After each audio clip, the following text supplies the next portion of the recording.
Black wife texted her mum, "He broke my arm, sent 2 wrong number." Korean Mafia boss replied, "Don't move, I'm coming." Part 2.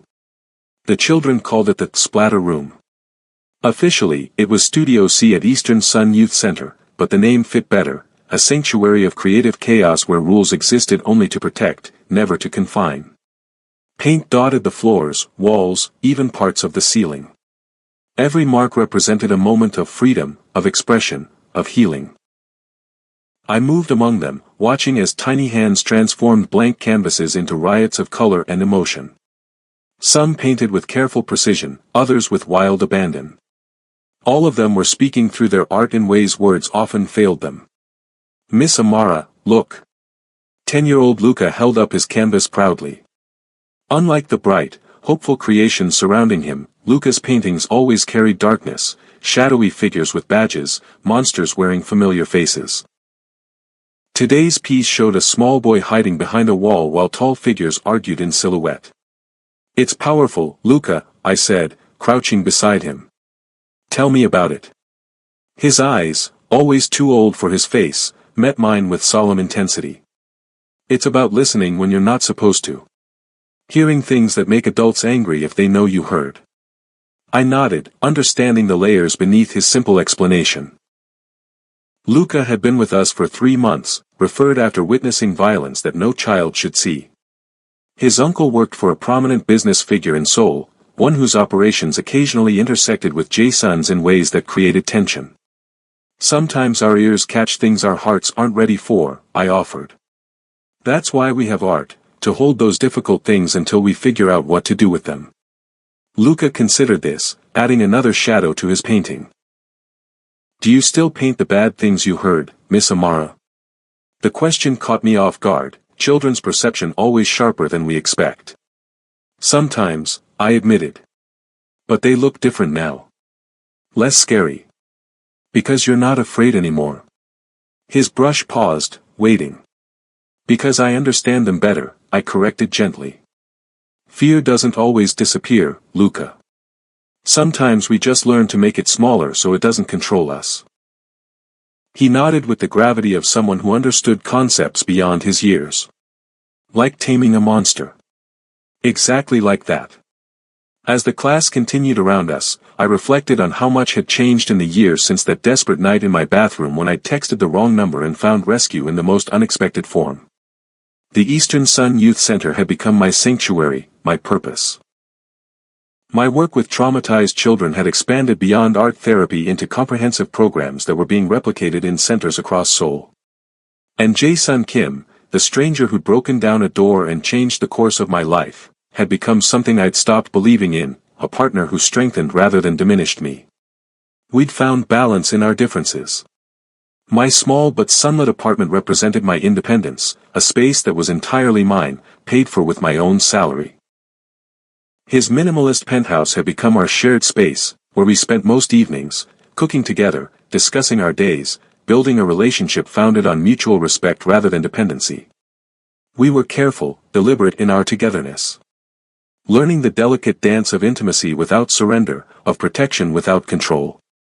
Each day reinforcing what we'd discovered through crisis, that love could be disciplined, equal, and profoundly healing. As the session ended and children filed out with their creations, I checked my phone, a habit formed during those early months when danger still felt immediate. 3 new emails, 2 texts from colleagues, and a notification from the Justice Department's Victim Services portal. My breath caught as I opened it.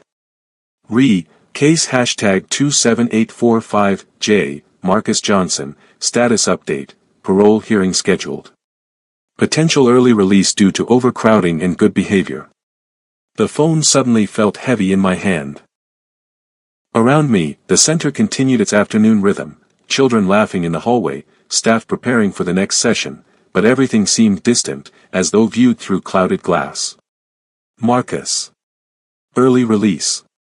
The monster I'd escaped, potentially walking free again. My hand trembled once, then steadied as I set the phone down. A year ago, this notification would have sent me into spiraling panic, scrambling to disappear again.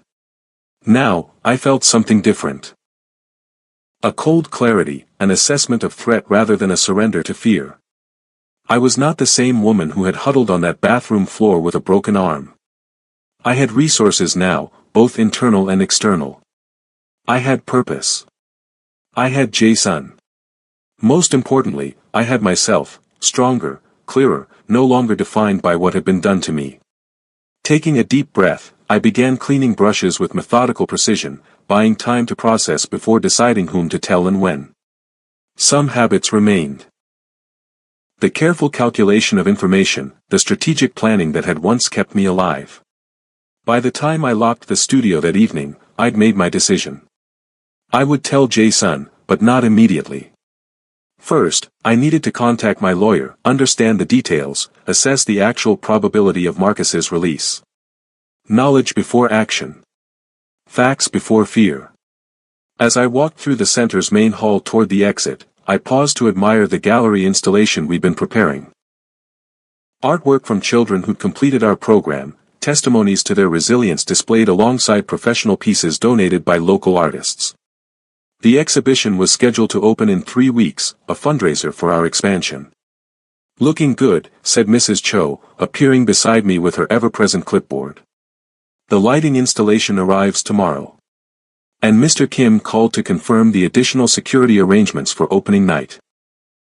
I smiled at the formality with which she still referred to Jason, despite having met him numerous times over the past year. "Thank you. It's coming together beautifully. You've done remarkable work here, Amara," she said, her usually brisk tone softening. "These children, they're healing because of what you've built." The unexpected praise warmed me. "We've built," I corrected. "This is a team effort." She shook her head with a smile. "False modesty doesn't suit you. Own your accomplishments." Glancing at her watch, she added, "Now go home. You've been here since 7 this morning." Outside, Seoul was transitioning from workday to evening, streets filled with commuters, restaurants beginning to illuminate their signs, the familiar energy of a city constantly in motion. I walked the 6 blocks to my apartment building, enjoying the cooling air after a warm spring day. My phone buzzed with a text from Jason. "Dinner at 8. I'm cooking." The simple message carried layers of meaning only I would recognize, his way of saying he missed me, that he wanted time together after 3 days of minimal contact due to his business commitments. Jason never demanded my time or attention, never made me feel guilty for focusing on my work. Instead, he offered, clear, straightforward invitations that I was equally free to accept or decline. "Yes. Bringing dessert." I typed back, smiling. Our shorthand for a night I planned to end in his bed rather than returning to my apartment. My building came into view, a converted commercial space with brick facade and large windows. I'd chosen it for its character, its proximity to the center, and its security features, habit rather than fear dictating that last requirement. As I approached the entrance, my phone buzzed again. Not a text this time, but an email notification. Opening it, I found no message, just an attachment. Curious, I downloaded it, then froze on the sidewalk. A photograph of me. Walking home. Yesterday. The angle suggested it had been taken from across the street, zoomed in to capture my profile clearly.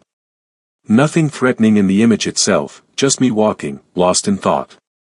But the implication was unmistakable. I was being watched. With suddenly heightened awareness, I scanned the street, searching for observers, cameras, anything unusual. Nothing stood out among the normal early evening activity, pedestrians hurrying home, a food delivery scooter zooming past, shops beginning to close. Inside my building, I checked the sender's address, anonymous rerouting service, impossible to trace. No subject line. No message explaining the purpose or intent. By the time I reached my apartment, 2 more emails had arrived. Each contained a single photograph. Me at the center, working with children. Me and Jason, walking hand in hand from his car to an upscale restaurant 2 nights ago. My mind raced through possibilities. Marcus couldn't be responsible, he was still incarcerated, regardless of the parole hearing. But he had connections, friends, possibly even people who owed him favors. The timing seemed too coincidental to be unrelated. I locked my door, drew the blinds, and sat at my kitchen counter, staring at the images. My first instinct was to call Jason immediately. He had resources, connections, security teams that could trace these messages, identify the photographer, eliminate the threat. But something held me back. The familiar voice of independence, of self-reliance that had carried me through my darkest times. I had promised myself after escaping Marcus that I would never again become completely dependent on another person for my safety or survival, even someone as trustworthy as Jason. Instead, I called Minho, Jason's right-hand man who had become something of a friend over the past year. Amara, he answered on the second ring. Is everything all right? I need a favor, I said, keeping my voice steady. Without involving Jason for now. A brief pause. I'm listening. I've received some concerning photographs. Someone's watching me. I need to know if you can trace the sender without alerting Jason until we have more information. Another pause, longer this time. Minho's loyalty to Jason was absolute, but he had also developed respect for my independence and judgment. Send them to me, he said finally. I'll see what we can discover. But Amara, if there's an active threat, he needs to know. Agreed. Just, let me be the one to tell him. Once we have facts, not just speculation. After sending the images to Minho, I showered and changed, deliberately focusing on normal routines to maintain equilibrium. By the time I arrived at Jason's penthouse, carrying a bag with a small cake from his favorite bakery, I had compartmentalized my concern, not denying it, but containing it until more information became available. Jason opened the door himself, something he rarely did at his own residence where security protocols usually meant staff-managed entrances. The simple gesture told me he'd been waiting, watching for my arrival. You're exactly on time, he said, drawing me inside with a gentle hand on my waist. As always. His kiss was warm, unhurried, a homecoming rather than a greeting. When he pulled back, his dark eyes studied my face with the careful attention that had initially drawn me to him, that still made me feel truly seen. Long day, he asked, taking the bakery bag as we moved toward the kitchen. Productive, I answered, following the scent of something delicious cooking. The exhibition preparation is on schedule. And Luca is making progress, his paintings still contain shadows, but he's beginning to add light too. Jason nodded, understanding the significance of this development in my young client. He had taken genuine interest in my work from the beginning, listening to my observations about the children's progress with the same serious attention he gave to business reports. You're transforming lives, he said simply, turning to check something simmering on the stove. It's remarkable to witness. The kitchen, like the rest of his penthouse, reflected Jason's precise aesthetic, high-end appliances, clean lines, everything arranged for both beauty and function. Yet over the past year, small signs of my presence had appeared. Colorful ceramic mugs among his monochrome dishes, a painting I'd created hanging on the previously bare wall, fresh flowers I'd brought last weekend still vibrant in their vase. We moved together with practiced ease, me setting the table while he finished preparing japchae, a dish he'd learned from his grandmother and perfected over years. The domestic harmony we'd established still surprised me sometimes. This dangerous, powerful man who commanded fear throughout Seoul's underworld standing barefoot in his kitchen, carefully arranging vegetables because he knew I loved color in my food. Minho mentioned the security arrangements for your exhibition are finalized, Jason said as we sat down to eat. The guest list has been screened. Additional personnel will be present but discreet. I nodded, grateful for his attention to these details without making me feel overshadowed. In the beginning, I bristled at security measures, seeing them as potential constraints on my independence. Over time, I'd come to recognize that protection didn't have to mean control, that Jason's resources could enhance rather than limit my freedom. Thank you, I said, twirling noodles around my chopsticks. It means a lot to the children to have their work seen and valued. Some of them have never experienced that kind of positive attention. Like you, he observed quietly. The simple insight, connecting my passion for the children's recognition to my own experiences of invisibility during my marriage to Marcus, demonstrated how deeply Jason had come to understand me. Yes, I acknowledged. Though I had my grandfather. These children often have no one who truly sees them. They have you now. Something in his tone made me look up from my food. Jason was watching me with an expression that still made my heart stutter. Admiration untainted by possessiveness, affection without expectation. What? I asked, feeling warmth rise in my cheeks under his steady gaze. I'm simply appreciating the extraordinary woman across from me, he said, the hint of a smile softening his usually serious features. Is that permitted? Always, I replied, reaching across the table to touch his hand. As long as I'm permitted to appreciate the extraordinary man who cooks for me. His fingers interlaced with mine, warm and solid. A fair exchange. The evening unfolded with comfortable familiarity, dinner followed by quiet conversation on his terrace overlooking the city lights, sharing the day's events and observations. I found myself relaxing despite the earlier photographs, the notification about Marcus, the undercurrent of tension beneath my carefully maintained composure. Later, as we prepared for bed, Jason disappeared into his home office to make a final business call. I changed into the silk nightgown I kept at his place, then checked my phone. 3 messages from Min-ho.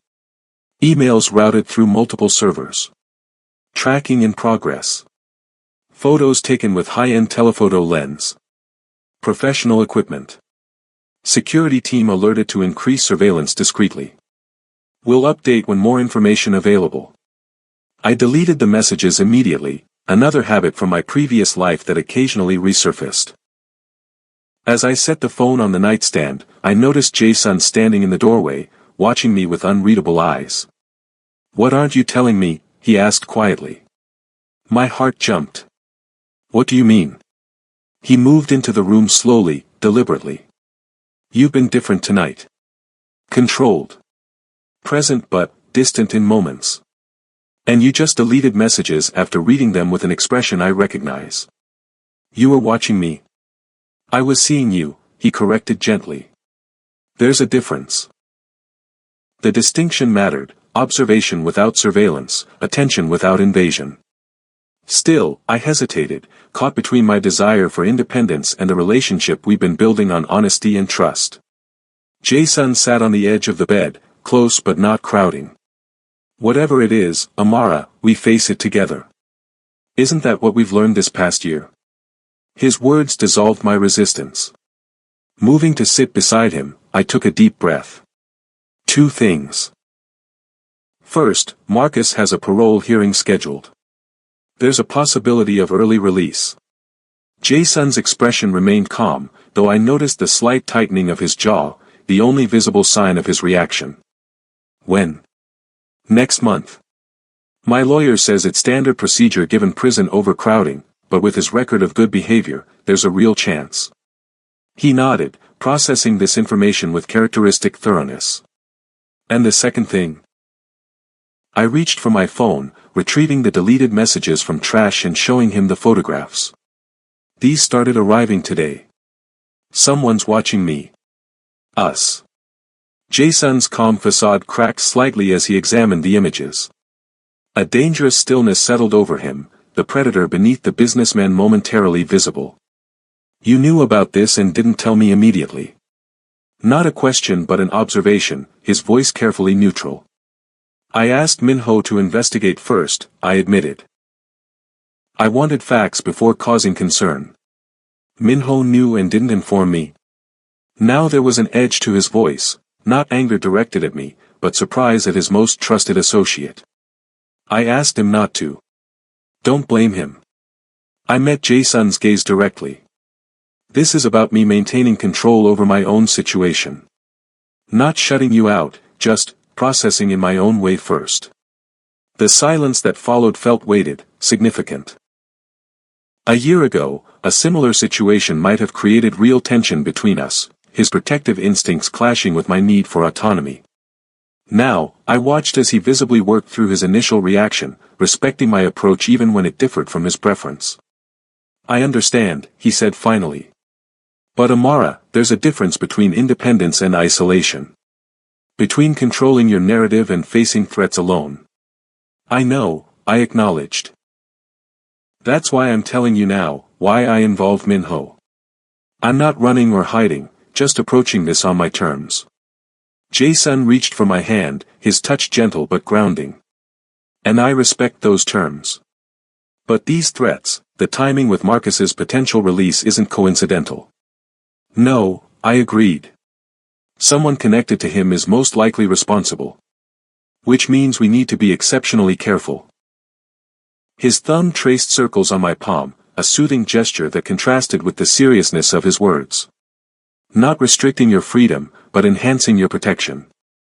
The distinction mattered, the difference between a cage and a shield, between control and care. It was what separated Jae-sun from Marcus most fundamentally, what made it possible for me to accept his support without feeling diminished. Agreed, I said, leaning against his shoulder. But proportional response, Jae-sun. We don't know the actual threat level yet.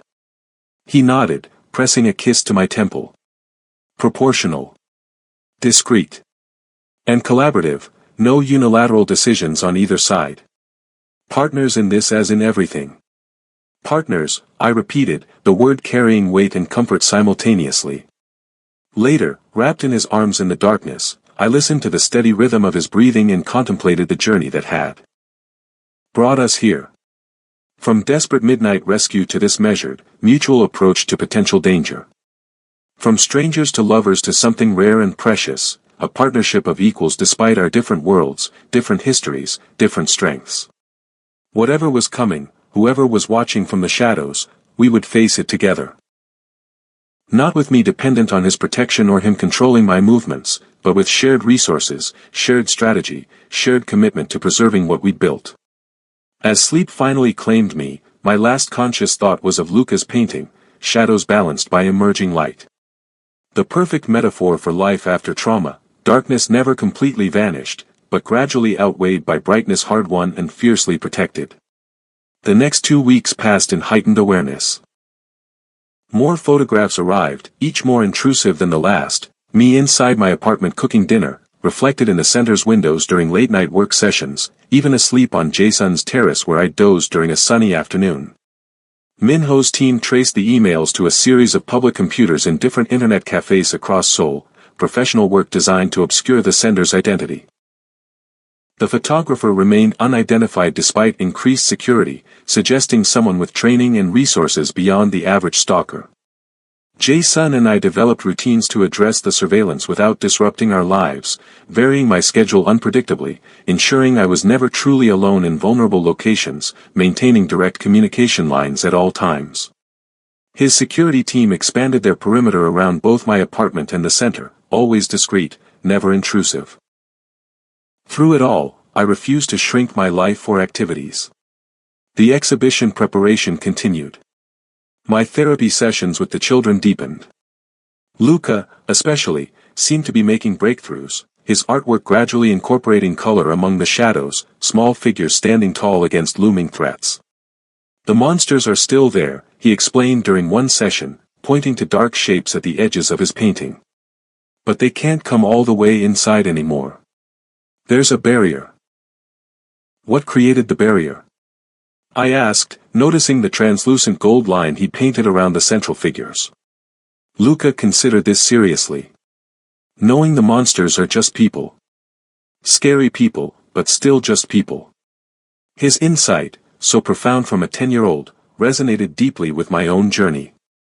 Marcus had seemed monstrous, larger than life in his capacity to terrorize. Recognizing his humanity, his weakness, his insecurity beneath the violence, had been key to breaking his power over me. That's very wise, Luca, I said. Monsters seem biggest when we don't look directly at them. He nodded solemnly. My uncle says knowledge is power. The mention of his uncle, a mid-level manager in an organization that occasionally competed with Jae-sun's enterprises, caught my attention. You've been talking with your uncle about monsters? Not exactly. Luca's brush stilled on his canvas. But I heard him talking about power. About people who think they control the city. He glanced up at me, then away quickly. About Mr. Kim. My pulse quickened, but I kept my expression neutral. What did he say about Mr. Kim? Luca shifted uncomfortably. That he's expanding into legitimate business too fast. That it makes some people nervous. He looked up at me with worried eyes. Is Mr. Kim your boyfriend? I saw you together at the funding ceremony. The directness of children, their ability to cut through adult pretense to simple truth, never ceased to surprise me. Yes, I answered honestly.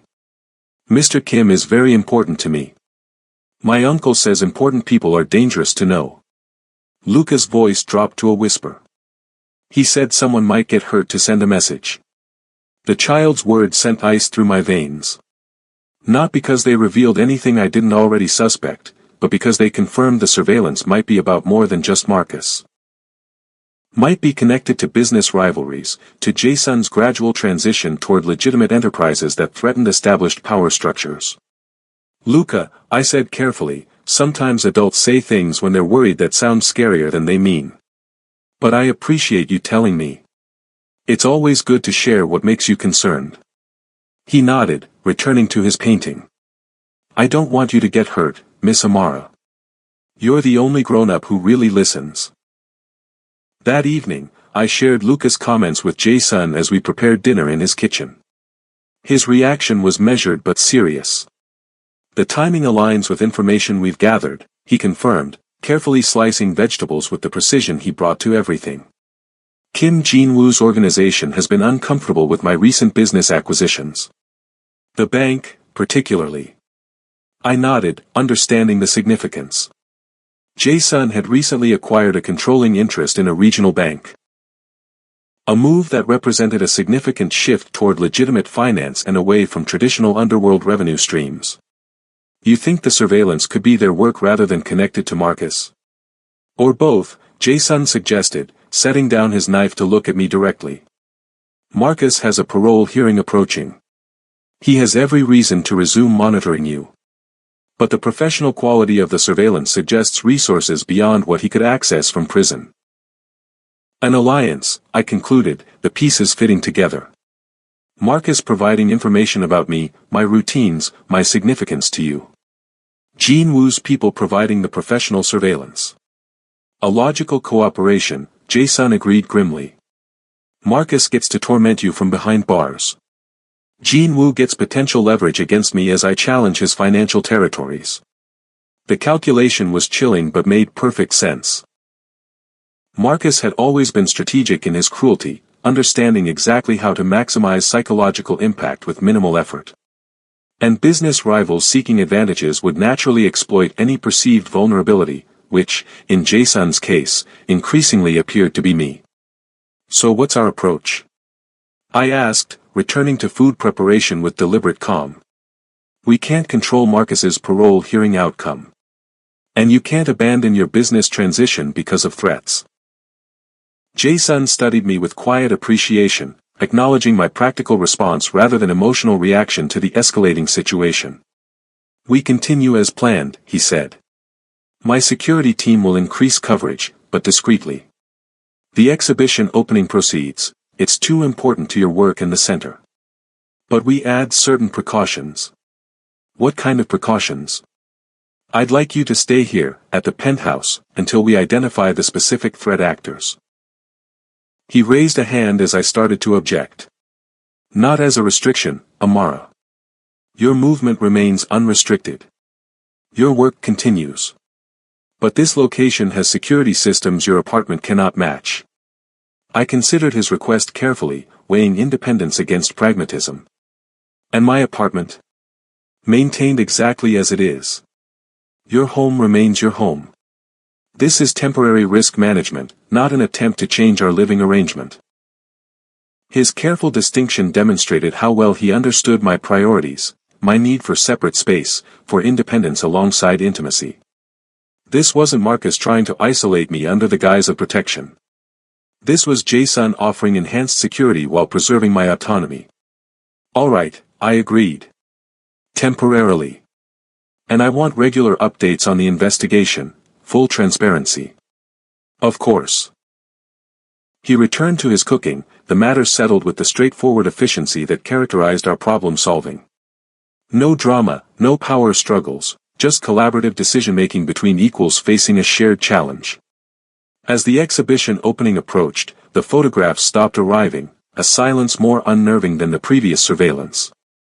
Minho's intelligence suggested increased activity among Jinwoo's organization, but nothing specific enough to act upon. Marcus's parole hearing was scheduled for the week after the exhibition, too close for comfort, but still offering a buffer of safety. The evening of the opening arrived with perfect spring weather, clear skies and mild temperatures that allowed the center to open its courtyard for overflow from the main gallery space. Children's artwork hung alongside professional pieces, each display illuminated to showcase the raw emotion and healing journey represented. I moved through the crowded space in a simple black dress that Jason had called elegantly formidable when I emerged from his dressing room earlier. Donors mingled with art world figures, city officials, and the older children whose work was being celebrated. Jason remained close but not hovering, present enough to signal his support, distant enough to let me shine independently. "The exhibition is extraordinary," Mrs. Cho said, appearing beside me with a rare glass of champagne in her hand. "We've already received commitments for funding 3 additional programs." "That's wonderful news," I replied, genuinely delighted. "The children deserve every opportunity we can provide them. Much credit goes to you." She nodded toward where Luca was earnestly explaining his painting to an enraptured couple who had the unmistakable aura of significant wealth. "That boy wouldn't speak at all when he arrived. Now look at him." Pride warmed me as I watched Luca gesture animatedly, the couple nodding with serious attention to his explanation. The boy's journey from traumatized silence to confident expression mirrored my own in many ways, wounds transformed into wisdom, pain channeled into purpose. "Miss Amara." Luca spotted me and waved enthusiastically. "These people want to buy my painting. For real money." I excused myself from Mrs. Cho and moved toward him, smiling at his excitement. "That's wonderful, Luca. What did you tell them about your work?" "That it's about seeing monsters clearly so they get smaller," he reported proudly. "And they said that's exactly what good art does." The couple, whom I recognized as prominent collectors known for supporting emerging artists, nodded in agreement. "He has remarkable insight for his age," the woman said. "Such clear visual metaphor for trauma processing." Before I could respond, a commotion near the entrance caught my attention. Security personnel moving with subtle urgency, communicating through earpieces. Minho appearing from nowhere to position himself between the disturbance and where Jae-sun stood across the room. Years of hypervigilance snapped into focus. Something was wrong. "Please excuse me," I said to the collectors, placing a reassuring hand on Luca's shoulder. "Why don't you show them your earlier work in the progression display? It helps understand the journey."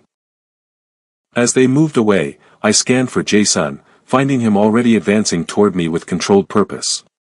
His expression remained neutral, nothing to alarm the guests, but I recognized the tension in his shoulders, the alertness in his gaze. "Security has identified multiple unauthorized individuals attempting to access different entry points," he said quietly when he reached me. "Coordinated. Professional." My heart rate accelerated, but my mind remained clear. "The children. We need to secure the children first." Jae-sun nodded, already anticipating this priority. "Minho is organizing their movement to the secure room in the administrative wing. Mrs. Cho is assisting without causing alarm." I glanced toward where Luca had been standing moments before, relieved to see Mrs. Cho already guiding him and several other children toward the hallway leading to the center's offices. The woman's efficiency was remarkable. Making the movement appear natural, part of the evening's planned activities rather than an emergency evacuation. "How many threats?" I asked, maintaining my public smile while surveying the space with new attention to exits, sightlines, potential dangers. "At least 6 identified. Possibly more inside already." Jae-sun's hand rested lightly on my lower back, guiding me subtly toward the least exposed section of the gallery. "My team is moving to intercept, but in a public space with civilians present." His hesitation spoke volumes. Jasun's security could handle almost any threat effectively, but not without potential collateral damage in a crowded charity event filled with children and prominent citizens. They were constrained by the very public, very legitimate nature of this gathering. Which was precisely why someone had chosen this moment to act. "We need to evacuate guests without causing panic," I said, mind racing through options. Fire alarm? No, too chaotic. Something more controlled. Already in motion, Jason confirmed. The center director is announcing a water main issue requiring building evacuation. Guests are being directed to the street where transportation is waiting. Even in crisis, his efficiency impressed me, anticipating needs, implementing solutions, maintaining control without visible effort. This was the side of Jason that had built his empire, that commanded respect and fear in equal measure throughout Seoul. The controlled evacuation began smoothly, staff guiding guests toward exits, security personnel strategically positioned to intercept any threats without alerting the public. I remained beside Jason, moving toward the administrative wing to check on the children. We were halfway across the main gallery when the first gunshot shattered the careful order. Glass exploded inward from a side window. Screams erupted as guests abandoned decorum for survival, rushing toward exits. Security personnel moved with practiced precision, some shielding civilians, others advancing toward the threat. "Stay close," Jason ordered, his body automatically positioning between me and the direction of danger. But my focus had shifted entirely to the children. Through the chaos, I spotted Luca, separated from Mrs. Cho in the panic, frozen in terror near the refreshment table, directly in the path of fleeing guests who might trample him in their rush to escape. Without hesitation, I broke away from Jason, ducking low and moving fast across the gallery floor. His sharp call of my name barely registered as I navigated the chaotic space with single-minded purpose. More gunshots, more breaking glass. Security returning fire now, controlled and precise.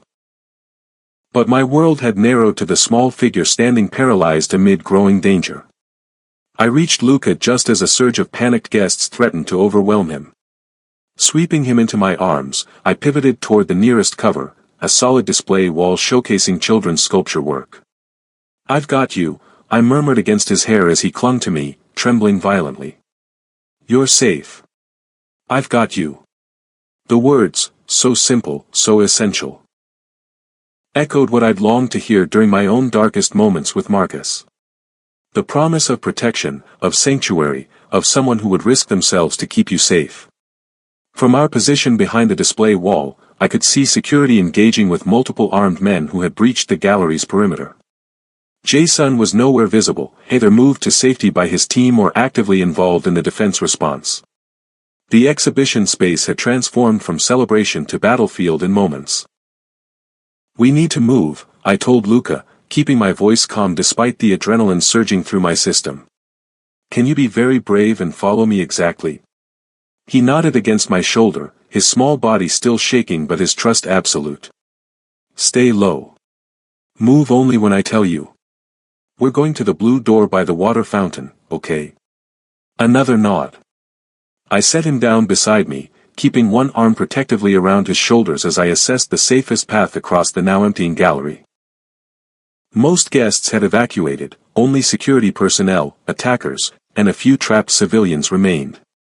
A familiar figure caught my eye, Min-ho, moving along the perimeter with lethal focus, systematically neutralizing threats. His efficiency was terrifying and reassuring simultaneously. "Now," I whispered to Luca, guiding him into a crouched run toward the administrative wing entrance. We had covered half the distance when a new attacker appeared from behind a column, weapon raised. Time seemed to slow. I registered the man's face, unfamiliar but carrying the hardened look of someone accustomed to violence. Saw his weapon tracking toward us. Calculated that I couldn't outrun the bullet, couldn't reach cover in time. Without conscious thought, I pivoted, placing my body between Luca and the threat. Braced for impact. For pain. For darkness. Instead, I heard a single shot, precise, controlled, and watched the attacker crumple before he could fire. Beyond him stood Jae-sun, expression cold and focused, weapon still raised in a two-handed grip that spoke of professional training rarely displayed in his public life. Our eyes met across the chaotic space, a moment of perfect understanding passing between us. Not gratitude, not relief, but partnership. I had protected the child. He had protected us both. Each doing what we could from our position. Go, he called, already turning to address another threat emerging from the courtyard entrance. I didn't waste his coverage, propelling Luca forward to the blue door and threw it into the relative safety of the administrative wing. Staff had gathered the other children in the reinforced safe room designed for precisely such emergencies, another of Jae-sun's precautions that had once seemed excessive but now proved prescient. Amara. Mrs. Cho rushed forward as we entered the secure space. Thank God. We thought you were still in the gallery. I had to get Luca, I explained, gently transferring the still trembling boy to her care. What's our status? 17 children accounted for, all staff present. She gestured to the assembled group huddled in the windowless space equipped with emergency supplies, communication equipment, and reinforced doors. Police have been notified but response time is uncertain. I nodded, already moving toward the security monitor that showed feeds from cameras throughout the center. The gallery images revealed a scene approaching resolution. Jae-sun's security team had neutralized most threats, with Minho coordinating the final sweep for any remaining danger. Jae-sun himself stood in the center of the destroyed exhibition space, issuing directives with calm authority as police finally began to arrive. His composure was absolute. No trace of the deadly efficiency I'd witnessed moments earlier, just the respected community benefactor dealing with an unfortunate incident at his funded facility. Watching him manage this transition, from lethal protector to legitimate businessman in the blink of an eye, I fully appreciated the complexity of the man I'd chosen to build a life with. The duality that made him both dangerous and safe, depending on which side of his protection you stood. Is it over? Luca asked in a small voice from beside me, his eyes fixed on the monitor showing the gallery. I crouched to his level, meeting his gaze directly. The danger is over, yes. Now we take care of each other and help make sense of what happened. Like with art, he said, understanding immediately. We put the scary thing outside ourselves so we can look at it. Exactly like that. I agreed, marveling at his resilience even in the face of fresh trauma. And we remember that we survived. That we're stronger than the fear. It was nearly dawn by the time the center was secured, statements given to police, children reunited with frantic parents, and the full scope of the attack assessed. 3 of Jae-sun's security personnel injured but stable. 2 attackers dead, 3 in custody. No civilian casualties, a near miracle given the chaos and violence that had erupted. In the quiet aftermath, I found Jae-sun in what remained of the exhibition space, surveying the destruction with unreadable eyes. Bullet holes marred walls that had displayed children's journeys toward healing. Glass crunched underfoot where celebration had flowed hours earlier. The air smelled of cordite and fear. The children are all safe, I said as I approached him. Traumatized but physically unharmed. He turned at the sound of my voice, his expression softening from strategic assessment to personal concern. And you? I'm okay. I moved to stand beside him, both of us contemplating the ruined gallery. Better than okay, actually. I found something tonight I wasn't sure I still possessed. What's that? He asked, his shoulder just brushing mine, a subtle connection that grounded us both. The ability to move toward danger rather than away from it. To protect rather than just survive. I looked up at him with new understanding. What you do every day. Jae-sun shook his head slightly. What I did tonight was necessary but not admirable. I took lives, Amara. To save others, I reminded him gently. To save Luca. To save me. Always, he said simply, the single word carrying the weight of absolute commitment. We stood in silence for several moments, processing not just the attack itself but what it revealed about us individually and together. How crisis had stripped away pretense, leaving only essential truth, that we were stronger together than apart, that our different strengths created a whole greater than its parts. Minho identified one of the attackers, Jae-sun said finally.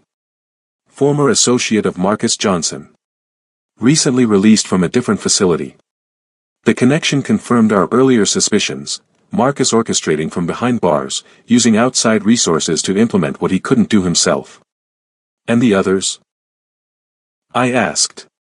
Jin Woo's organization, as we suspected. Lower-level operatives, deniable assets. His expression hardened slightly. A message about my expansion into legitimate business. Using you, using the children, to deliver it. The calculated cruelty of the approach, attacking a charity event for traumatized children to make a business point, reflected a worldview so divorced from humanity that it defied comprehension.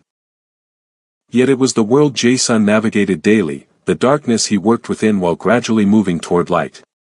What happens now? I asked, practical as always even in the aftermath of violence. Jin Woo will deny involvement. Distance himself from the operatives in custody. Officially, this becomes an isolated incident, possibly connected to your ex-husband's vendetta but nothing more. Jae-sun's tone was matter-of-fact, outlining the public narrative that would emerge. And unofficially? His eyes met mine, serious and direct. Unofficially, I deliver consequences that ensure this never happens again. That make it absolutely clear that you, the center, the children, all are permanently off-limits. The implication was clear. Jae-sun would use methods outside legitimate channels to establish boundaries that the attack had violated. Would return to darker aspects of his power to protect what we were building in the light. A year ago, this might have troubled me more. The recognition that the man I loved still operated in shadows when necessary, still carried capacity for calculated violence alongside his genuine kindness. But tonight had clarified something important, that protection sometimes required force, that safety sometimes came through strength rather than gentleness. Do what you need to do, I said quietly. But don't lose yourself in it. Don't surrender what you're building for the sake of retribution. He studied me with surprised appreciation. You continue to amaze me, Amara. Most would demand I choose, all legitimate or all shadow. You understand the necessity of both. Because I've learned to contain contradictions, I explained. To recognize that human beings are complex, that light and darkness often coexist in the same heart. I touched his face gently. Your capacity for violence doesn't diminish your capacity for love. It's part of the whole man I've chosen. His hand covered mine, eyes reflecting both gratitude and determination. We'll rebuild this, he promised, gesturing to the destroyed exhibition space. Make it stronger. More secure without feeling like a fortress. Yes, I agreed. Because these children deserve beauty and safety simultaneously. As do we all. The following days brought intense activity. Police investigations proceeded along expected lines, focusing on Marcus's connection rather than any larger organizational conflict. The center implemented enhanced security while maintaining its welcoming atmosphere for children. Donors, moved by the attack on such a worthy cause, increased their support to fund not just rebuilding but expansion. 3 days after the exhibition attack, as we worked with contractors to redesign the gallery space with both aesthetics and security in mind, my phone rang with a call from my lawyer. Amara, she said, her voice carrying professional concern. I wanted you to hear this from me directly. There's been a development regarding Marcus Johnson's parole hearing. My hand tightened on the phone. What kind of development? The hearing has been cancelled. Indefinitely. She paused. Marcus was found dead in his cell yesterday morning. Apparent suicide, though the investigation is ongoing.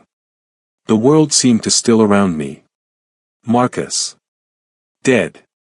The threat that had shaped so much of my life for so many years, suddenly, permanently eliminated.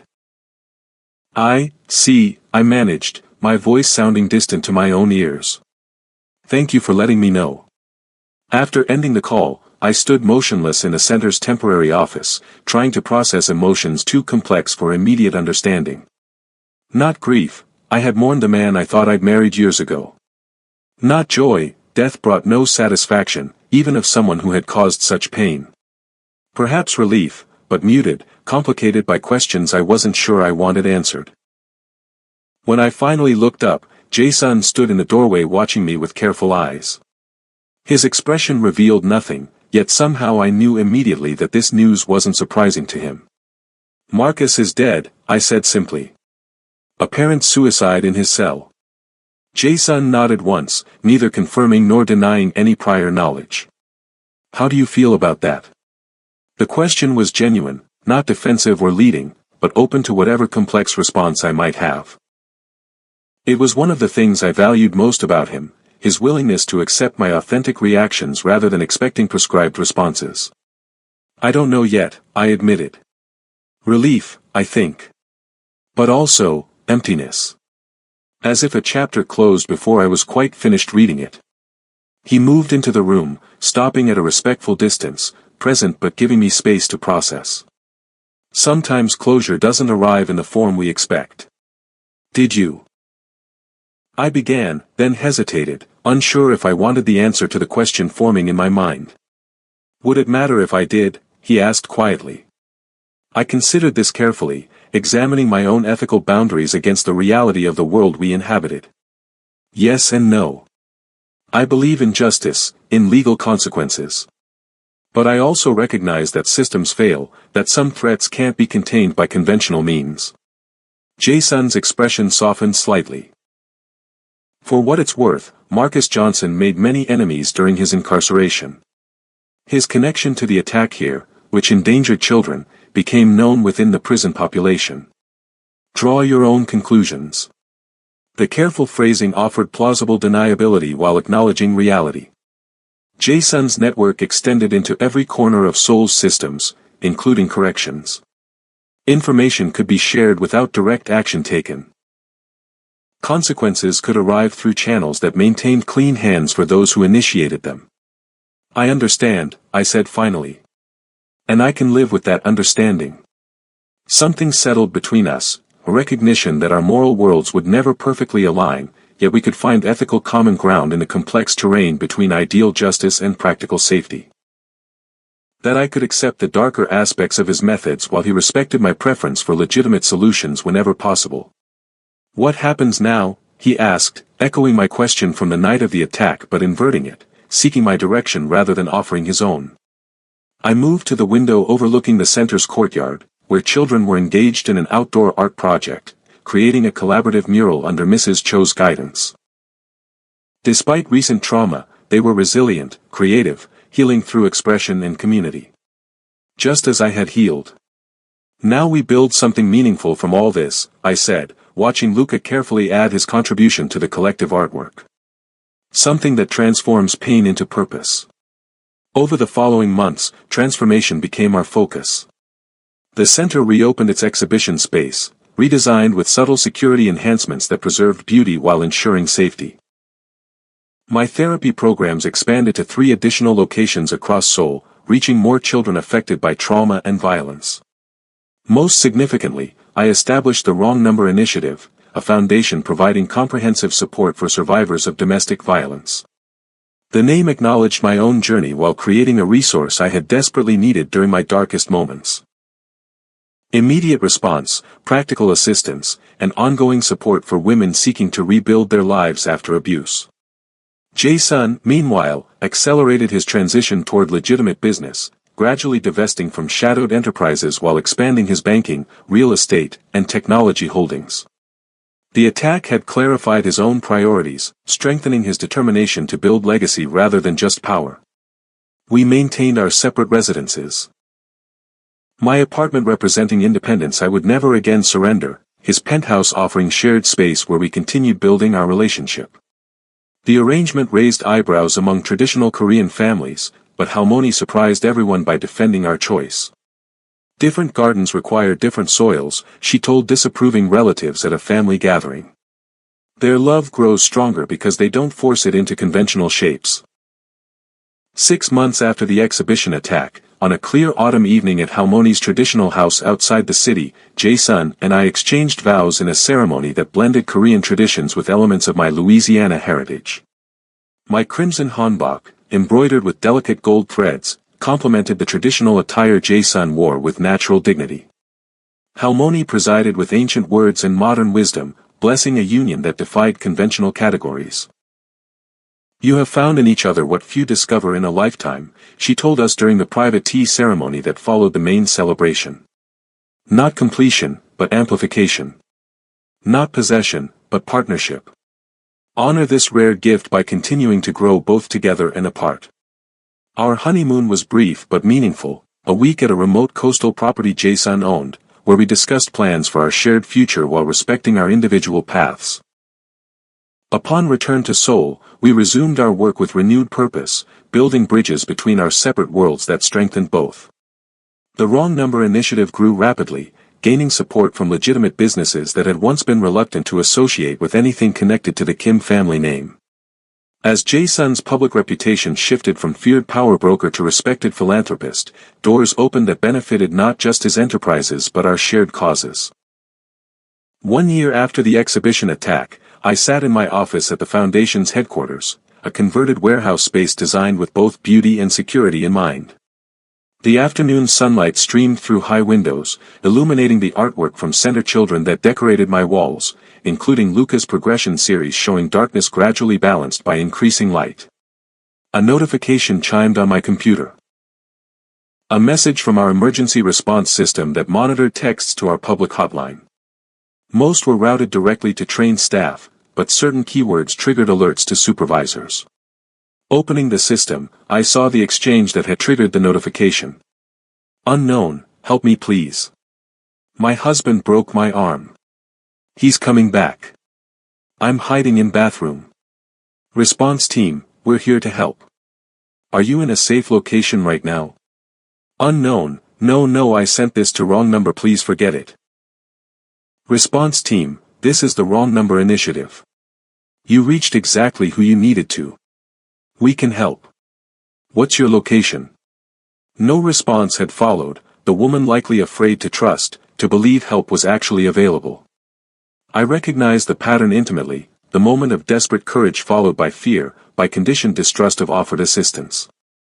Without hesitation, I opened the direct response interface, typing personally. "I know you're scared. I've been where you are. Hiding, hurt, believing no one can help. A year ago, I texted what I thought was the wrong number when my husband broke my arm. That mistake saved my life. Let us help you. You are not alone." Seconds stretched into minutes with no response.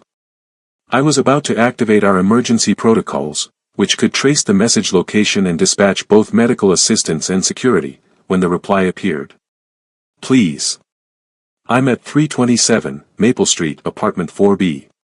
He'll be back soon. I'm so scared.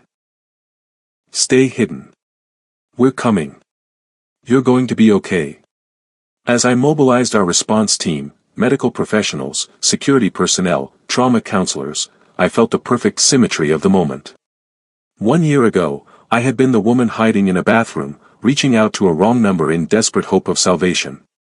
Now I was the one responding, turning my healing into hope for others. When Jae-sun called later that evening, I shared the successful intervention. The woman safely extracted, receiving medical care, her husband in custody, her future now containing possibilities beyond fear. "You've created something remarkable," he said, pride evident in his voice. "Something that will outlast both of us."